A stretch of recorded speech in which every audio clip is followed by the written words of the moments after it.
नमस्कारम, मैं हूँ योगी नित्य और आज मैं आपको थायराइड रोग के विषय में एक खास और जानकारी देना चाहूँगा। पिछले एपिसोड्स में मैंने आपको बताया कैसे आप नेचुरोपैथी के द्वारा आप अपने थायराइड को ठीक कर सकते हैं। क्योंकि मैं पूरा अल्टीमेटली आपको इस प्रॉब्लम से बाहर निकालना चाहता हूँ, तो मैं इसलिए आपको हर तरफ से प्रिपेयर कर रहा हूँ। अगर आपका रोग बहुत पुराना है तो आप मेरी इन सभी चीज़ों को एक साथ करिए, जो चीज़ें मैं बता रहा हूँ, तो आप पाएंगे कि थायराइड ही नहीं और भी बहुत सारी समस्याएं अपने आप ठीक हो जाएंगी। ज़रूरी नहीं होता एक रोग के लिए ही हम ये बता रहे हैं, ये बहुत सारी चीज़ों में काम आता है। अगर आप डाइट से ठीक करते हो अपना रोग, अगर आप योग से ठीक करते हो, तो अकेला थायराइड नहीं, सारा शरीर सुधर जाएगा।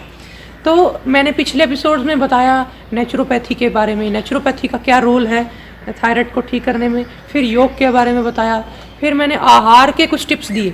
हालांकि आहार में कोई विशेष डाइट प्लान फॉलो नहीं करना होता, जो नॉर्मल डाइट ले रहे हैं उसी में वो चीज़ें जो मैंने बताई वो ऐड करनी होती हैं। तो आज मैं आपको बताऊंगा कि कैसे अगर आपका रोग बहुत पुराना है और आपने ये सब चीज़ें कर ली जो मैंने अभी पिछले एपिसोड्स में बताई, तो भी आपको महीने डेढ़ महीने के बाद अगली जो रिपोर्ट आपने कराई उसमें आपको लाभ इतना ज़्यादा बहुत बढ़िया वाला नहीं मिला, कम मिला लेकिन कम मिला। क्योंकि कईयों को रोग 20 साल पुराना है, 25 साल पुराना है, तो उनको थोड़ा समय लग जाता है। जल्दबाजी में ना आइएगा, बहुत ज़्यादा निराश हताश होने की भी ज़रूरत नहीं है। परमात्मा के बनाए असूल हैं, हर चीज़ ठीक होती है, हर चीज़ को बस समय लगता है।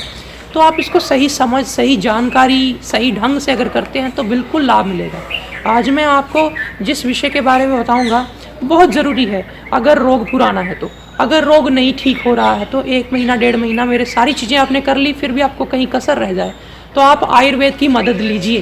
परमात्मा ने आयुर्वेद बनाया है, हमें इसलिए बनाया क्योंकि अगर हमें रोग पुराना है या बहुत ज़्यादा आप फंस गए हैं, कोई रास्ता नहीं मिल रहा, तो आयुर्वेद बहुत उपकारी है, मददगार है। तो आप आयुर्वेद में 2-3 बातें ध्यान में रखिए। अगर तो आप बहुत छोटा सा एक टिप दूं तो यही है आयुर्वेद में कि धनिया के बीज, रात को धनिया के बीज पाउडर कर लीजिए। कई बार आप घर में मिक्सी में पाउडर करते हैं तो वो गर्म हो जाता है मसाला, तो जिस मिक्सी में जिस चीज़ में मसाला गर्म हो जाए तो वो मसाला, वो चीज़, वो औषधि नष्ट हो जाती है। आप घर में ना पीसें, बाज़ार से कोई ऐसी चीज़ें ऐसी कंपनी का ले आइए जो ठंडी चक्की का होता है, कोल्ड प्रेस जिसको बोलते हैं, तो उसमें आप उससे पिसा हुआ सार से ले आइए। तो आप उसको 1 चम्मच रात को कांच के गिलास में पानी डाल करके भिगो दें। सुबह उठ करके उसको, अगर आपके पास समय नहीं है तो मल करके अच्छे से निचोड़ के ऐसे ही पी लें, लेकिन वो इतना लाभ नहीं करेगा। और अगर आप पूरा लाभ लेना चाहते हैं तो उसे थोड़ा सा धीमी आंच पे उबाल लें।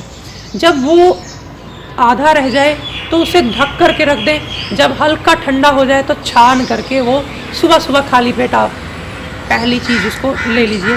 तो आप अगर ऐसा 2-3 महीने ही ले लेते हैं तो इसी एक प्रयोग से ही आप ठीक हो जाएंगे। दूसरा प्रयोग है कि आप त्रिकटु चूर्ण, आप आयुर्वेद की दुकानों पे जाएंगे तो त्रिकटु चूर्ण बड़े आराम से मिल जाएगा। तो काली मिर्च, पीपली और सौंठ, 3 चीज़ों को मिला करके बनता है। हालांकि घर में भी बना सकते हो, लेकिन आप बाज़ार से ही ले लें। घर में बनाएंगे फिर वही बात आ जाएगी कि आपका मसाला पीसते वक्त घर में आपने अगर गर्म हो गया तो वो औषधि लाभ नहीं करती, फिर लोग कहते मैंने लिया मुझे लाभ नहीं हुआ। तो बाज़ार से किसी अच्छी कंपनी का ले आइए त्रिकटु चूर्ण। त्रिकटु चूर्ण 1/4 चम्मच सुबह, 1/4 चम्मच रात को आप जैसे खाने के आधे घंटे बाद, सुबह भी नाश्ते के आधे घंटे बाद आप अगर शहद में चाट के ले लें या पानी से ही फाँक लें तो बहुत उपकारी है, बहुत लाभकारी है। ये भी 2 महीने या 3 महीने लेना पड़ता है। तो ये थायराइड रोग में, चाहे हाइपर थायराइड हो चाहे हाइपोथायराइड हो, कई लोग तुरंत पूछ लेते हैं छोटी छोटी बात। हमें हर दिन हज़ारों लोग फ़ोन कर रहे हैं, तो कई बार संभव भी नहीं होता सबकी बातों का जवाब देना। मुझे मेल्स आ रही हैं, लोग कमेंट कर देते हैं वीडियो के नीचे, तो मैं जवाब तो सबका देता हूँ, लेकिन बहुत इसके लिए मुझे परिश्रम करना पड़ता है। तो आपको मैं इसलिए वीडियोज़ में ये सब बातें पहले ही बता देता हूँ ताकि आपको बहुत ज़्यादा प्रश्न करने की गुंजाइश ना हो। तो ये दूसरा प्रयोग था। तीसरा प्रयोग मैं बताऊँगा आयुर्वेद के अंदर ही अश्वगंधा का। अश्वगंधा की जड़ें ले आइए कहीं से, सूखी हुई जड़ें मिल जाती हैं।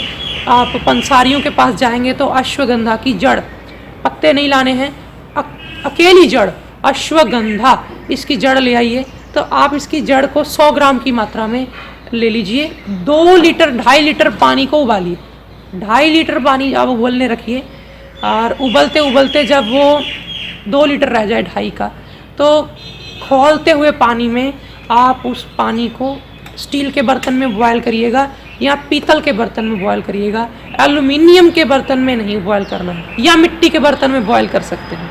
तो इसको बॉयल करते करते जब ये खौलने लग जाए, 2 लीटर से 2.5 लीटर से 2 लीटर में आ जाए, थोड़ा सूख जाए, तो इसको आप गैस बंद कर दीजिए।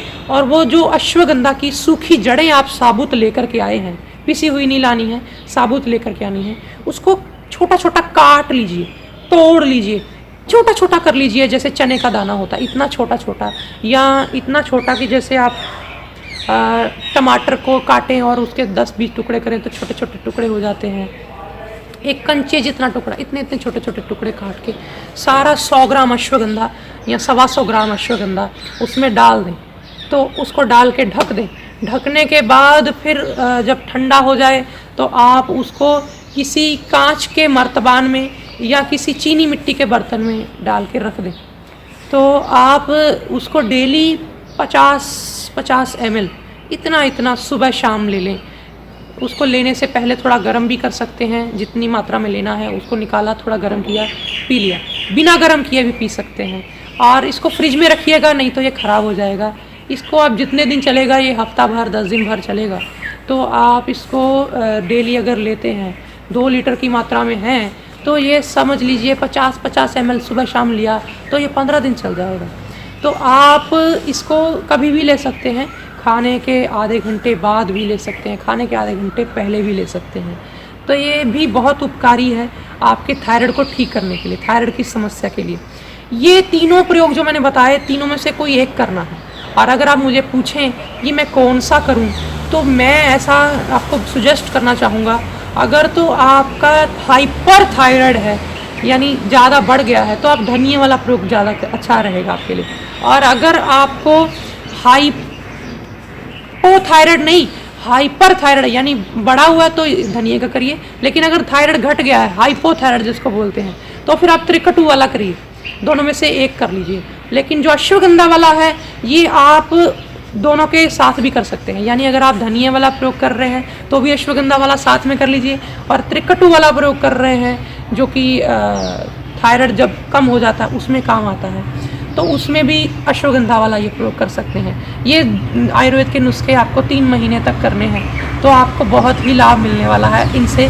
और भी इसके अलावा बहुत सारी औषधियाँ होती हैं, काचनार गुग्गल होती है, अलग अलग तरह की गुग्गल होती हैं, वो भी दे देते हैं। लेकिन मैं आपको इतना मैं नहीं समझता कि अगर आप योग करेंगे या आप आहार पर नियंत्रण कर लेंगे, डाइट को समझ लेंगे, आपने प्राकृतिक चिकित्सा का भी उपयोग कर लिया, तो आपको इतनी ज़्यादा घनी दवाइयों की ज़रूरत नहीं पड़ेगी। बहुत 99% तो मैं समझता हूँ नहीं पड़ेगी, लेकिन अगर 1-8% किसी का ज़रूरत पड़ गई किसी को, तो फिर मैं अलग किसी वीडियो में बताऊँगा। तो आज की वीडियो में इतना ही। आप इसको करिए, बहुत ही उपकारी प्रयोग है, बहुत ही लाभकारी प्रयोग है।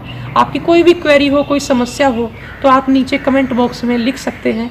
मैं कोशिश करूँगा कि उसका 1 सप्ताह में या 10 दिन तक आपको जवाब दे सकूँ। आज इतना ही।